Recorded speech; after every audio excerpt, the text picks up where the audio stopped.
Congressman Peter King of New York is very concerned about Muslim Americans. So he's going to give us some classic doublespeak here and explain what we should do about it. Better surveillance of mosques in the United States, quoting you. The only way you're going to find out this in advance is to do the same type of 24/7 surveillance that was done in the Italian-American communities when they were going after the mob, mafia, and the Irish communities, when they're going after the Westies. You look where the terror threat is going to come from, and right now it is going to come from the Muslim community. I can hear the cries of civil libertarians and constitutionalists right now, Congressman.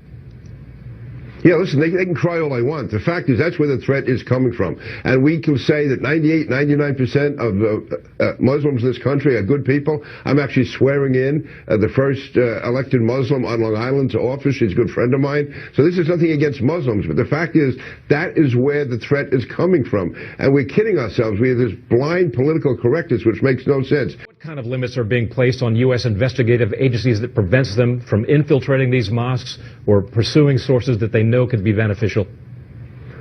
Basically, Justice Department guidelines make it very difficult. Local police, and again, in New York, the NYPD did a phenomenal job. Liberties Union, the New York Times have tried to cut back on that. Mayor de Blasio, I think, made too many concessions. They're still doing a great job, don't get me wrong, but they're doing it in spite of a lot of the restraints that you sort of try to put on them. But as far as the feds, they are very limited. They basically cannot be infiltrating mosques. I think it has to be done. It's adorable how he always sets it up as a false choice. Either you're in favor of spying on all Muslims, or you're not in favor of doing any spying, and you're okay with terror attacks. No, if you have evidence of wrongdoing or radicalization or a potential terror threat, take your evidence to a judge, get a fucking warrant, stay within the constitutional guidelines, you know, that fucking crazy thing, the Constitution, which we're all supposed to abide by, get your warrant, and then do your spying. See, don't buy into the false choice nonsense. There's not a single civil libertarian on the planet who's against spying or surveillance if you first show your evidence and show that you should be spying, get your warrant, and then do your spying. So you can be in favor of the process and the system as it exists right now and as the Constitution lays out, and still catch the bad guys by going through that system. But he makes it seem like either you're in favor of spying on all Muslims or you're in favor of not even spying with a warrant when it's necessary and, you know, you're a terrorist enabler or whatever the fuck kind of nonsense he would come up with. And that's just not true. It's a false dichotomy. And he says, this is classic doublespeak. He says, this is nothing against Muslims. But then he goes on to say, spy on all Muslims. But that is against Muslims. That is against Muslims. That's like saying the KKK exists today, and they do. There are still KKK people. They're not nearly as active as they used to be, but they're around. So you say, okay, the KKK exists, therefore they burn crosses, they say they're a Christian organization, I gotta spy on every Christian church.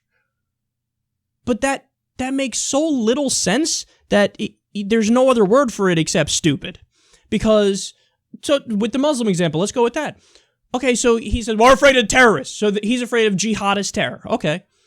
Well, what about the Shias? What about Shia mosques? The jihadists want to kill all the Shias. They're Sunni extremists. They want to kill all the Shias. So why would you spy on the Shias? They're going to be the victims of the jihadist threat. So that doesn't make any sense. What about Ahmadiyya Muslims? How about them? Incredibly moderate, have nothing to do with jihad. Very moderate branch of Islam. What about them? Are you going to spy on them? Even though they are not the problem? I mean, that's the same. It's like, you know, saying, okay, the KKK, what specific brand of Christianity are they? They're fundamentalist, extremist Protestants. So let's go spy on all the Catholics. But the Catholics have nothing to do with that. And you could go down a list, the Lutherans, whatever. There's all these different branches that have different philosophies and are either fundamentalist or not fundamentalist, and it's just this gross blanket, yes, generalized way of thinking. And Peter King even admitted himself, well, we don't have to worry about 98% of them. So then why are you advocating for spying on all of them? That doesn't make any sense. by his own logic, we're wasting resources. And the way to really go about this, guys, because, let's not be silly people here and pretend like anybody's in favor of a tax or something like that. It's how do you most effectively prevent this? And I would argue probably one of the best ways to prevent it is you build a relationship with moderates in the community, and then they help you get the extremists. And Peter King acts like we haven't tried his way. They tried his way in New York City. You know how much evidence they got and how much help they got? Zero. No help from the Muslim community. Compare that with Canada, where they foiled a plot because you had law enforcement officials working with people in the Muslim community, and the Muslim community came directly to them because they trusted them. They know that they don't view me as the bad guy just because I'm Muslim. So they spoke to them, and they said, look, we think that these guys are radicalized, and they're going to do something here. So then they stopped it. They were able to prevent an attack on a train. This isn't that long ago. I remember we discussed it on the show. And Peter King goes on to give an example. You didn't see it in that clip, but he gives the example of the Tsarnaev, the Boston bombers, those brothers. And he says, well, they were kicked out of their mosque because they were radicalized. And then he uses that as evidence to spy on all Muslims. Yeah, but wait, think about what you just said. They were kicked out of their mosque because they were radicalized. People in the mosque wanted nothing to do with them. So if you had a working relationship with the mosque and your law enforcement, what are they going to do? After they kick them out, they call you up and they go, hey, by the way, look over here. These motherfuckers are crazy. But since you didn't set up that relationship, they kick them out and then they don't do anything because they think you're against them too and they don't trust you. They don't know what the fuck's going to happen when they contact you. They might think that you're going to lump them in with the radicalized ones. It's just stupid, but he sees only in black and white. There's no gray because he's dealing with the other. If it's him and his Christianity, he's like, oh, of course there's different varieties and flavors, and you don't blame all Christians for the action of a single Christian. I mean, that would be ridiculous. Anders Breivik said in his manifesto, I'm doing this in the name of Christianity. I am a Christian. He's like, that's not Christianity. Well, then why don't you at least acknowledge that there are moderate Muslims that exist and they should not be spied on? He says 98% of them are not the problem. Okay, well then why would you want to spy on them? And then final point here. Dude, he says that, that this is where the threat is coming from. What threat? Yes, the Muslim community is where the jihadist threat is coming from. The Sunni extremist Muslim community is where the jihadist threat is coming from. He doesn't even get that specific. But if you're talking about threats, generally speaking, 56% of terror attacks in the U.S. are right-wing terror attacks. Now, don't get me wrong. You can still say it's a fair point and it's factually true to say, well, there's still an overrepresentation of Islamic terrorism because they're, 1% of the population and they've done 10 or 12% of the terrorist attacks. Overrepresentation, so that's an issue. I'm not disputing that. That's true.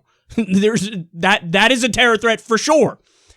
But can we not just disregard the fact that as a raw number, 56% of the terrorist attacks, there are more right-wing terror attacks than any other terror attacks in the country.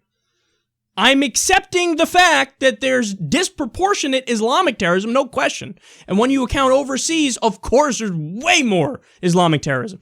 Inside the U.S., domestic terrorism, 56% are right-wing terror attacks.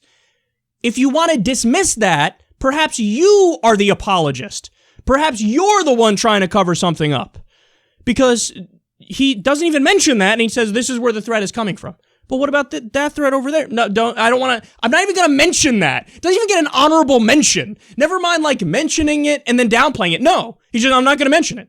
Sovereign citizens do a tremendous number of terror attacks. Neo-Nazis, the KKK, you go down the list. We've discussed these groups before. We've covered the attacks. We've covered the foiled plots. The list goes on and on.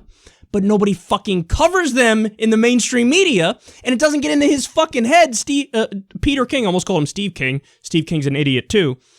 But this is why liberals are facepalm when you talk, because you just disregard the shit that disproves your theory and run with your theory. It's confirmation bias happening right in front of our eyes.